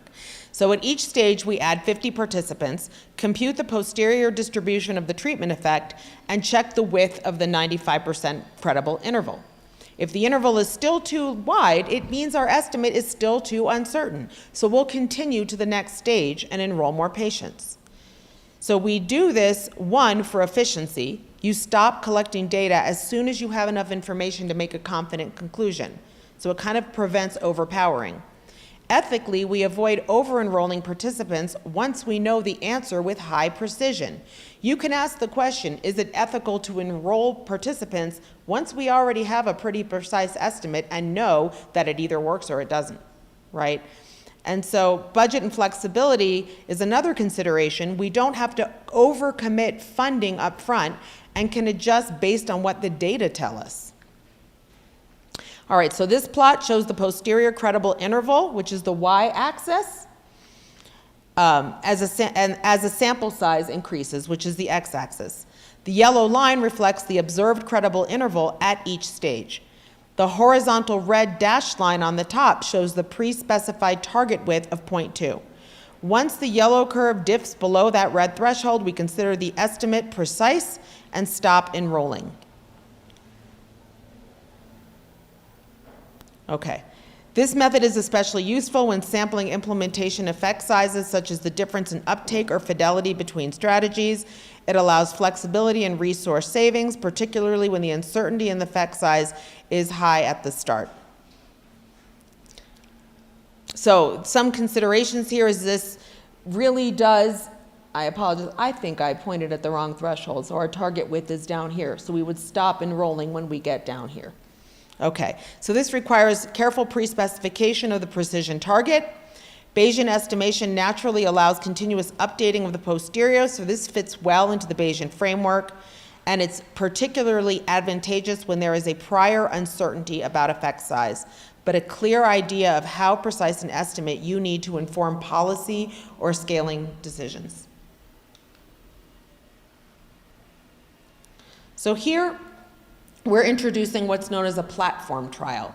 These are flexible, adaptive trial structures that allow for continuous learning and iterative improvement with a unified trial framework. What is a platform trial? This is a trial that evaluates multiple potential treatments at the same time. in one single ongoing master protocol. So unlike traditional trials that evaluate a fixed number of interventions, platform trials can drop ineffective arms and even add new ones as evidence emerges. The structure is particularly well suited for implementation science, where strategies may evolve or where new strategies may arise during the course of the trial. Think about trials during the COVID pandemic, right? So there were constantly we were being bombarded with many new potential treatments or finding things were not effective or maybe even dangerous. So this would have been this is a perfect platform for that kind of setting. All right, so how does it work? The plot shows a posterior mean treatment effects for 4 arms, A, B, C, and D. Arm B, in gray, has an estimated effect close to 0 or even negative, and its posterior probability of having a clinically meaningful effect is low.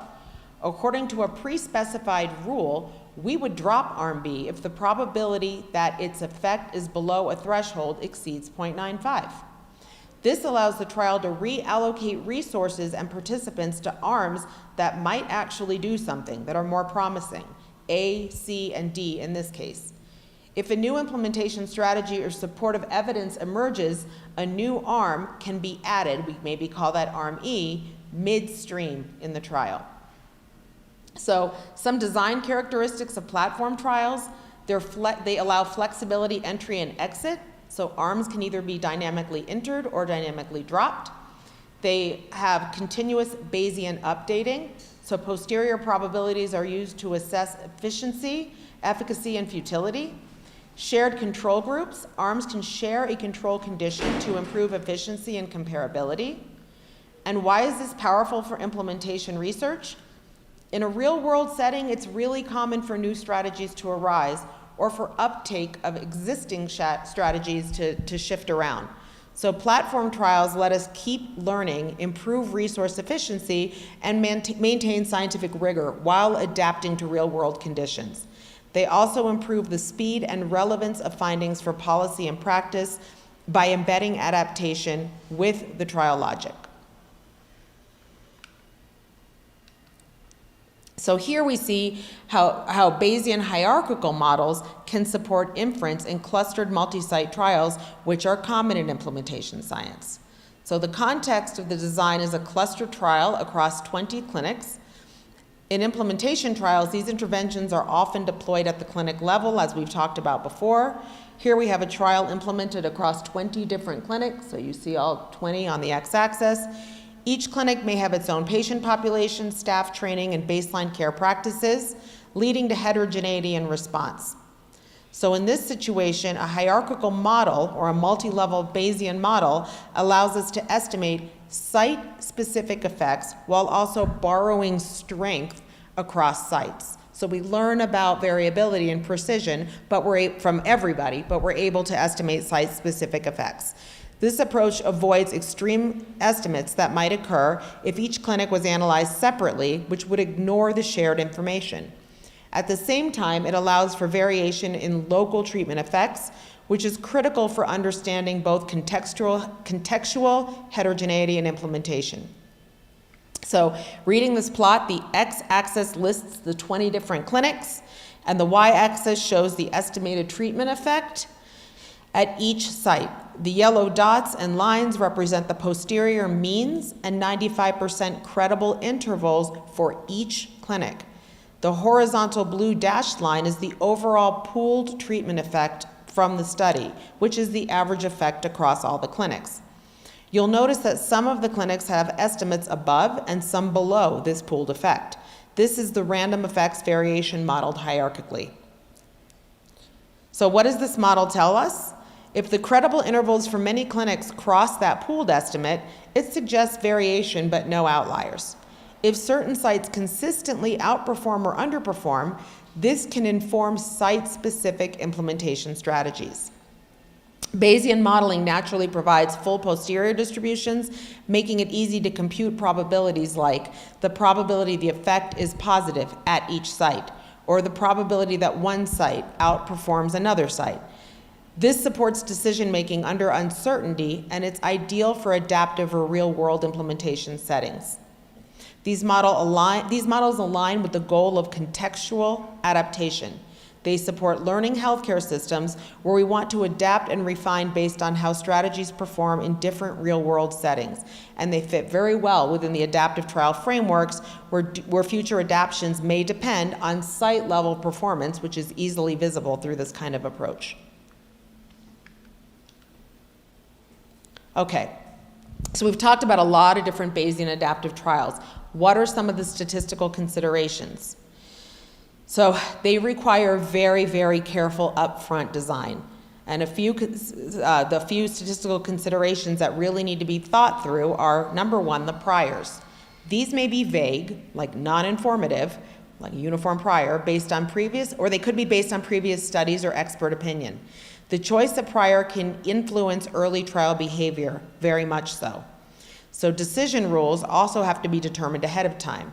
So adaptations, for example, early stopping or arm dropping, you can't just do this ad hoc. These decisions have to be pre-specified and based on thresholds of posterior probabilities. Bayesian models can be used like generalized linear models or more complex hierarchical structures to analyze trial data. These are updated with new data as the trial progresses. Control of type 1 error. So since these are adaptive trials, classical frequentist error control does not directly apply. Instead, simulations are used to assess false positive and negative rates under various scenarios.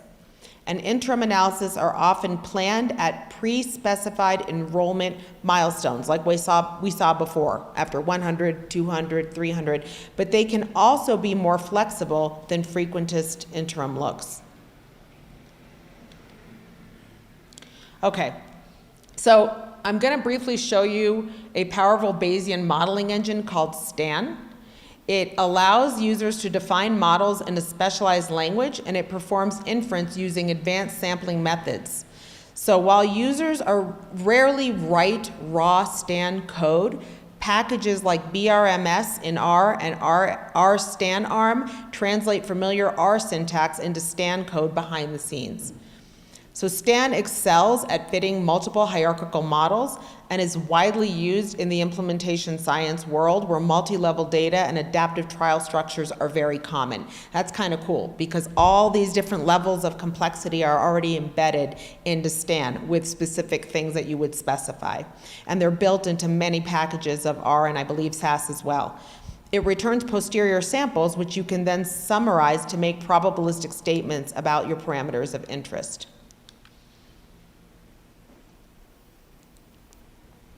So here in this slide, we outline the structure of a Bayesian adaptive trial simulation. We simulate a 2-arm randomized trial with binary outcomes like the uptake of an evidence-based practice. At each interim, we simulate 100 new participants, 50 in each arm, using the random binomial distribution to generate outcomes based on the assumed response rates, 50% in the controlled and 65% in the intervention. After each batch, we fit a Bayesian logistic regression using the R-STAN arm or BMRS, again, which uses STAN in the background, with flat priors. No strong assumptions about the effect ahead of time. From the posterior draws, we compute the posterior probability that the intervention arm is better than the control.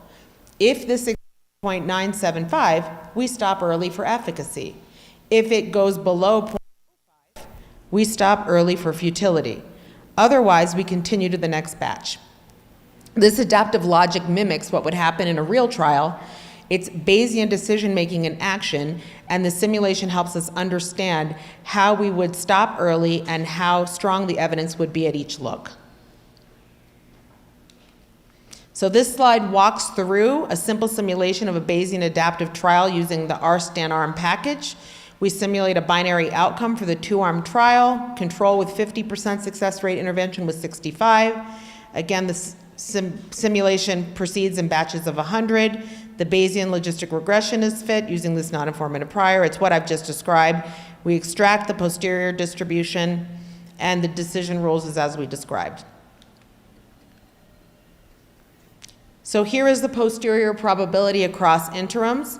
The plot tracks these posterior probabilities. The green dashed line all the way on top marks the threshold for stopping due to efficacy. It's at 0.975, while the red line at the bottom would mark the threshold for stopping due to futility. This allows for real-time adaptive decision-making based on accumulating evidence. So the key advantage of Bayesian methods is this intuitive probability statement. You actually can say there's a 98% chance that this intervention is better. This is more actionable and relevant for adaptive decisions and implementation settings than p-values. Posterior logic guides both ethical allocation and trial efficiency. These are just some R packages used for fitting Bayesian models. It provides you with a little cheat sheet to see what the differences of these are. R stan-arm is ideal for users who want to perform Bayesian regression with minimal learning curve. It mimics standard regression functions in R and runs on pre-compiled SAS code. The BRMS is a powerful R package that allows users to specify Bayesian regression models using familiar R formula and syntax. It's very flexible, supporting a wide range of outcome types and modeling structures, compiling the model to STAN code under the hood, and uses advanced MCMC sampling to estimate posterior distributions. So the R stan is less flexible because it has a lot of things already built in, where BRMS is a lot more flexible and allows a user to be able to specify things a little bit more flexibly. And this is just feature comparison of the two packages as a cheat sheet that I've compiled for you. So if you want to kind of explore these two options a little bit more, you can see the two packages compared side by side. But in general, BRMS provides far more flexibility and model customization, but it takes a while longer to learn how to use it. Our stan-arm provides, it's like bowling with gutter blockers at the bowling alley. It provides an accessible entry point for common Bayesian modeling tasks, especially useful in instructional settings or very quick evaluations. So when should you use which?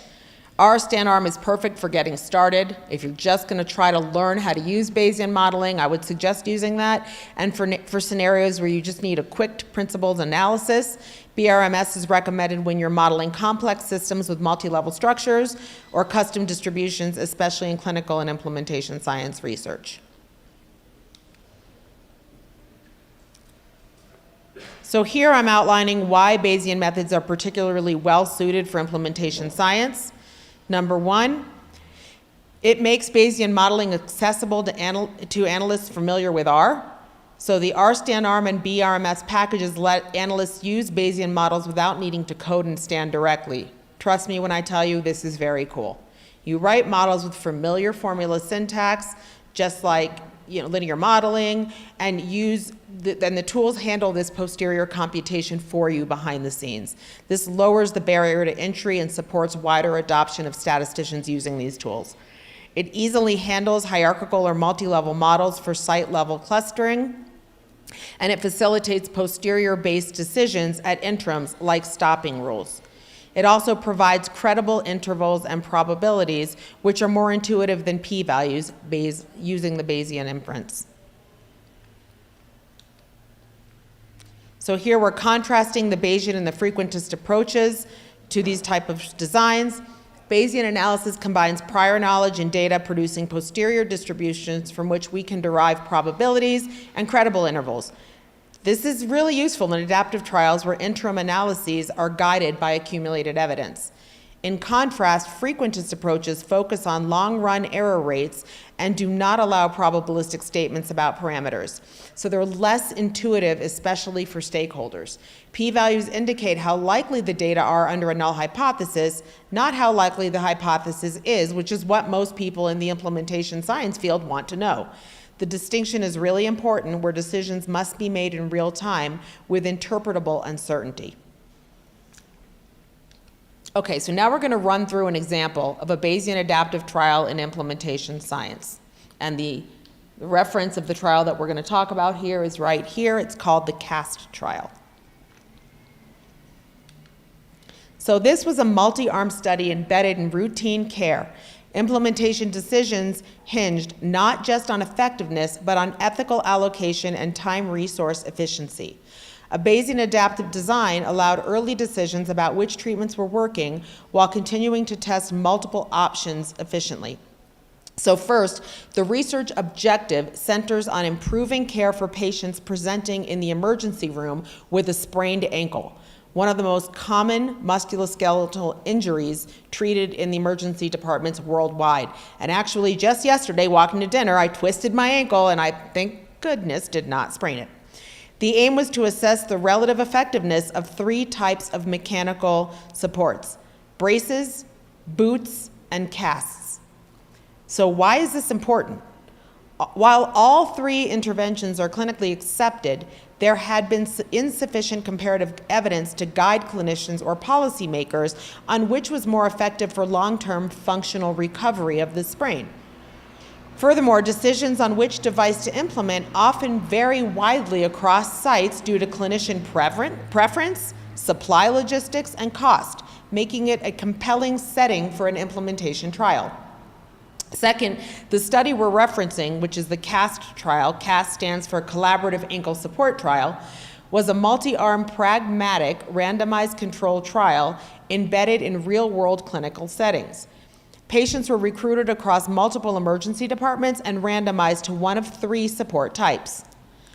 Unlike an explanatory trial conducted under ideal conditions, the CAST trial was pragmatic, meaning it was designed to reflect how these interventions would work in actual practice. This pragmatic lens is especially critical in implementation science, as we talked about a couple days ago. Thirdly, from an implementation science perspective, the goal was not just to determine which intervention worked best, but to understand the uptake, acceptability, and sustained effectiveness of each option across different clinical environments. This included accounting for variations in how interventions were delivered, how patients adhered to them, and how sites operationalized the supports. So in summary, this trial represents an excellent example of a hybrid effectiveness implementation design. It simultaneously evaluated the comparative effectiveness of interventions and generated insights about how implementation might differ by setting. As we continue, we're going to examine how the Bayesian adaptive design added efficiency, ethical benefit, and practical value in this real-world study. So here we see how the Bayesian adaptive design features used in the reanalysis of the CAST trial. There was a multi-arm Bayesian design. The trial involved more than 2 arms. It had brace, boot, and cast, and it used a Bayesian modeling framework to continuously update beliefs about the effectiveness of each arm as the data came in and was accumulated in real time. This framework supports ongoing decision-making using posterior probabilities derived from observed outcomes in prior distributions. Uninformative priors were used in this specific study. They involved early stopping per arm. Each treatment arm could be stopped early for efficacy or futility based on accumulated data.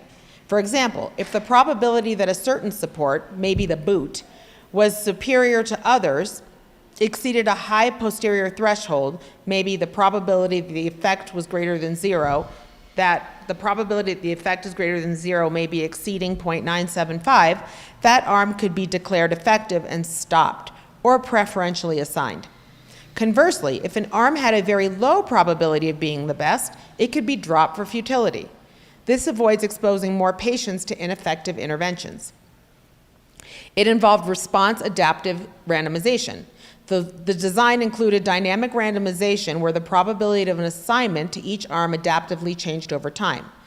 As evidence built up, they were able to, it was maybe suggesting one support over another, the design allocated more patients to that arm while still continuing to gather data on the others. And it involved arm dropping based on futility. So arms that consistently underperformed could be dropped from the trial entirely. In the CAST reanalysis, it was shown that this approach helped to reduce sample size without sacrificing power and allowed the trial to focus on the most promising supports. Okay, so this multi-feature Bayesian adaptive design offered clear advantages to real-world implementation research, maintaining rigor and adapting evidence as it emerged. So here we see that there were The researcher reanalyzed the CAST data using a Bayesian adaptive framework, conducting simulations to evaluate how the trial might have proceeded differently under adaptive rules. So the authors used the original CAST trial dataset as a foundation. The data reflected real-world variability in patient outcomes, clinic practices, and site heterogeneity. So rather than simulating data from scratch, they treated this as the underlying data-generating mechanism and then simulated trial conduct repeatedly using a Bayesian adaptive logic. Each simulated trial replicated what would have happened if the trial had used Bayesian updating of outcome probabilities, interim analysis, and dynamic changes to treatment allocation or stopping rules. So 2 primary adaptations were used. Drop for futility. So if the posterior probability that the intervention had a clinically meaningful benefit fell below a pre-specified threshold, the arm was dropped. And this helped protect patients from continued exposure to interventions. And preferential assignment. So in later stages of the trial, arms with higher posterior probabilities of being the best received more patients. So this was response adaptive randomization. The posterior probability was computed at each interim, and the enrollment intervals were after every 50 or 100 patients. And so these posterior distributions for each arm was computed based on Bayesian updating. The simulations allowed research to see how these adaptations would influence outcomes like final sample size, power, number of participants assigned to each arm, and trial duration.